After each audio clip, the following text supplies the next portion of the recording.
निवान ये शुरू किया क्या आम आदमी पार्टी ने? ये एक लत लगाई क्या आम आदमी पार्टी ने, जिस पिच पर आना पड़ा भारतीय जनता पार्टी को भी और कांग्रेस को भी? देखिए, बहुत बहुत नमस्कार। अभी मैंने सभी प्रवक्ताओं को सुना और देखिए थोड़ा सा डिफरेंस है। मैं बीजेपी के प्रवक्ता को भी सुन रहा था, बाकियों को भी सुन रहा था। ये दोहरा चरित्र ये है कि एक तरफ ये कहते हैं कि हमारे संविधान में जो है वो वेलफेयर स्टेट की कल्पना की गई है, इसीलिए हमें देना चाहिए, और दूसरी तरफ ये कहते हैं कि जो वेलफेयर स्कीम्स की जा रही हैं वो फ्री की रेवड़ी है। तो मुझे लगता है कि इस समय जनता कंफ्यूज्ड है भाजपा नहीं, की वजह से, बैलेंस की भी तो नहीं कर जरूरत पा है ना रही। निवान। फ्री बीज देने के चक्कर Absolutely। में पंजाब की टोटल जीएसडीपी का 47% थोड़ी कर्ज लेकर बैठ जाएंगे। देखिए, एब्सोल्युटली बैलेंस की जरूरत है। आपने बिल्कुल सही कहा कि इस जो सोशल वेलफेयर वेलफेयर स्कीम्स हैं इसकी शुरुआत दिल्ली में हुई थी, लेकिन दिल्ली में एक डिफरेंस भी है। दिल्ली में अगर हमने चुनाव से पहले कुछ अनाउंस किया, हमने उसको पूरा किया, हमने डिलीवर करके दिखाया, लेकिन घाटा नहीं होने दिया। हमने हमने गवर्नमेंट को प्रॉफिटेबल रखा। तो इसका मतलब क्या है और कि ये अगर पंजाब में आप नहीं कर पाए। पंजाब में आरबीआई ने सबसे बड़ा जो रेड फ्लैग दिखाया वो पंजाब को लेकर दिखाया, रिजर्व बिल्कुल बैंक भी ऑफ नहीं। इंडिया ने। अगर अगर आप पंजाब को डीपली स्टडी करेंगे तो आप ये समझेंगे किस तरह से आम आदमी पार्टी की सरकार आने के बाद पंजाब में हमने पंजाब की इकोनॉमिक कंडीशन को बहुत बेहतर किया है। 3.8% का लोन हमने कम कर दिया। इस साल नहीं, हमने सबको क्यों मिलेगी बिजली फ्री भाई? भाई बिलो पॉवर्टी लाइन समझ में आता है बिजली फ्री, बिलो पॉवर्टी लाइन समझ में आता है पानी फ्री, सबको बिजली फ्री और पानी फ्री क्यों मिलेगा? क्यों नहीं मिलना चाहिए? अगर जनता टैक्स भर रही है तो सरकार क्यों ना उनके टैक्स के रिटर्न में उनको फैसिलिटीज दे? क्यों हजारों करोड़ रुपए करप्शन में चला जाएगा और जनता को फ्री बिजली नहीं मिलेगी? ये कहाँ का रूल हुआ?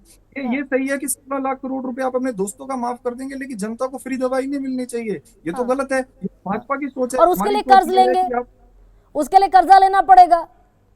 हमने 1 रुपए का कर्जा नहीं लिया दिल्ली में। पंजाब में हमारे कर्ज, ऊपर कोई कितने लोन कर्जदार नहीं हैं है। आप पंजाब में? पंजाब में हम कर्जा कम कर रहे हैं। पंजाब में हाँ। लगातार हाईएस्ट अभी तक किसी सरकार ने पंजाब में पर साल के हिसाब से कर्जा कम किया, तो आम आदमी पार्टी ने कर्जा कम अरे किया भाई, है। आरबीआई हमने का आकलन नब्बे नहीं, मेरा प्रतिशत घरों आकलन को नहीं है निवान।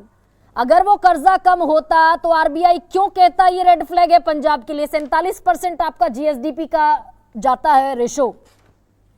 हम वही बोल रहे हैं कि जो पुरानी सरकारें गई हैं वो इस कदर छोड़कर गई हैं कि हमें अभी समय लगेगा उसको रेड फ्लैग से बाहर निकालने के लिए। लेकिन अगर आप कंपेयर करेंगे कि किस सरकार ने सबसे ज्यादा स्कीम्स देकर भी कर्जे को कम किया है, वो आम आदमी पार्टी की सरकार है। उसका क्लियर रीजन क्या है? उसका रीजन ये है कि हम लोगों के ऊपर खर्च करते हैं और भ्रष्टाचार को रोक देते हैं। ये बीजेपी वाले बहुत हैरानी होती और है आपके सुन के अपने कि ही मंत्री भ्रष्टाचार के आरोप में जेल चले जाते हैं।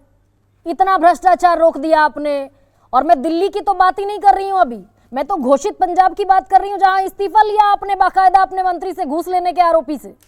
एब्सोल्युटली। अगर हम खुद पकड़ेंगे, अगर हमें खुद पता लगेगा कि ओहो। भ्रष्टाचार हो रहा है, तो हम अपने मंत्री को खुद हटाएंगे। हम भाजपा की तरह बचाएंगे नहीं। हम ऐसा भी नहीं करेंगे दूसरी और दिल्ली पार्टियों की के तो मंत्री पूरी को अपनी सरकार पार्टी में भ्रष्टाचार लेके के आएंगे। आरोप में नप गई।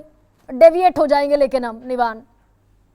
देखिए, भ्रष्टाचार का 1 रुपए का आरोप ही हमारे पर सिद्ध नहीं कर पाए हैं। ये सिर्फ आरोप हैं। हम ये कह रहे हैं कि आप दिल्ली को स्टडी कर लीजिए। दिल्ली के अंदर एक मॉडल है जहां पे आप सब सोशल वेलफेयर स्कीम्स देने के बाद भी प्रॉफिटेबल गवर्नमेंट चलाते हैं। ये एक पंजाब मॉडल है।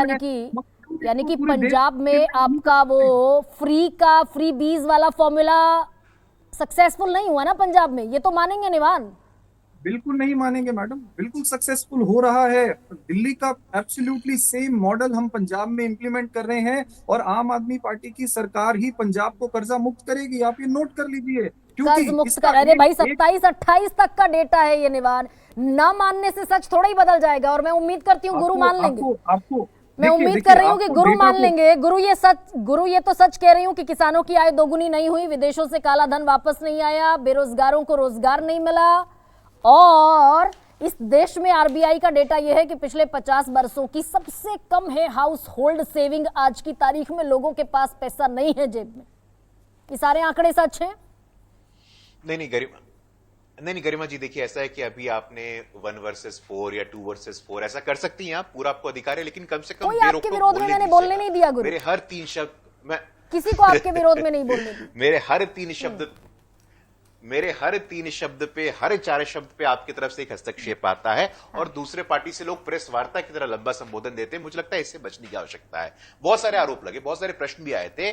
गरिमा जी, धान पे 2013-14 में कितना एमएसपी मिलता था नेशनली? 1310। आज कितना मिलता है? 2100 रुपए। 55% का ग्रोथ है। आपने कहा था, जहां आपने छोड़ा था मैं वहां से पकड़ रहा हूं।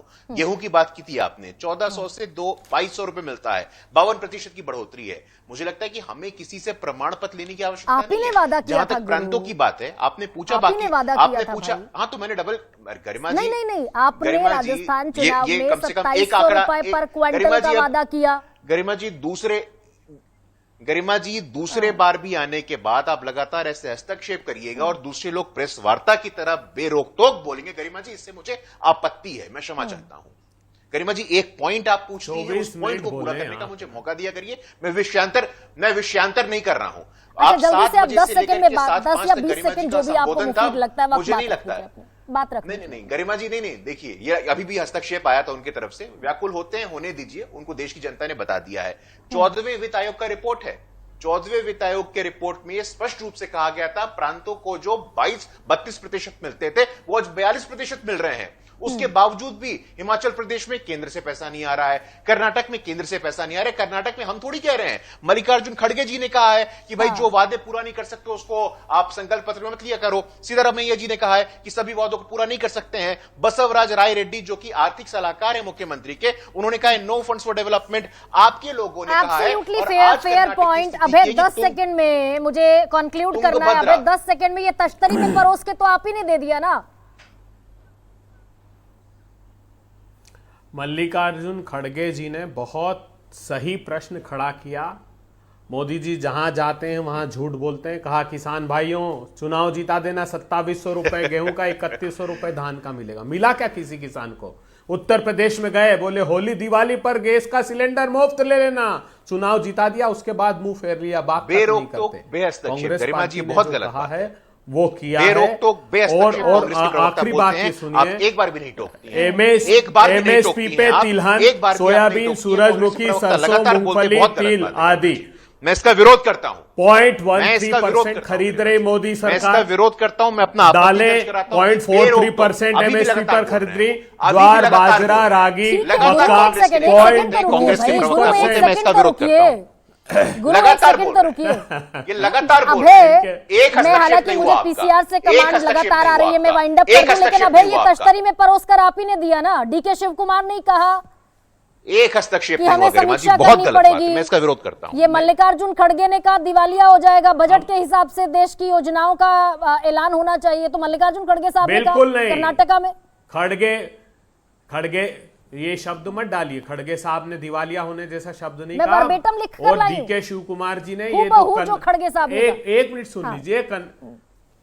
कन्नडा में जो बोला डीके शिव कुमार जी ने, वो ये कहा है कि कई महिला कह रही कि हम पैसे देकर बस में सफर करना चाहते हैं, तो क्या हम इस योजना को रिव्यू करके जो पैसे देना चाहते हैं उनसे पैसे लें? सिर्फ इतनी बात कही। तो नहीं कर पा रही है बस में सफर, झूठ मत बोलिए आप। मेरे देहात की जबान में ये राड़ जो है ना, दरअसल ये राड़ किसी पॉइंट पर खत्म होती नहीं दिखती, क्योंकि सत्ता इकलौता एक मकसद है, और जब सत्ता का मकसद है तो साम दाम दंड और भेद सब जायज है, और फिर बाय हुक और बाय क्रुक भी जायज है। और देश जाए तिलंगे में, अर्थव्यवस्था जिसकी बहुत बड़ी बड़ी बातें होती हैं वो जाए तिलंगे में। खैर, सबसे बड़ा सवाल में इतना है।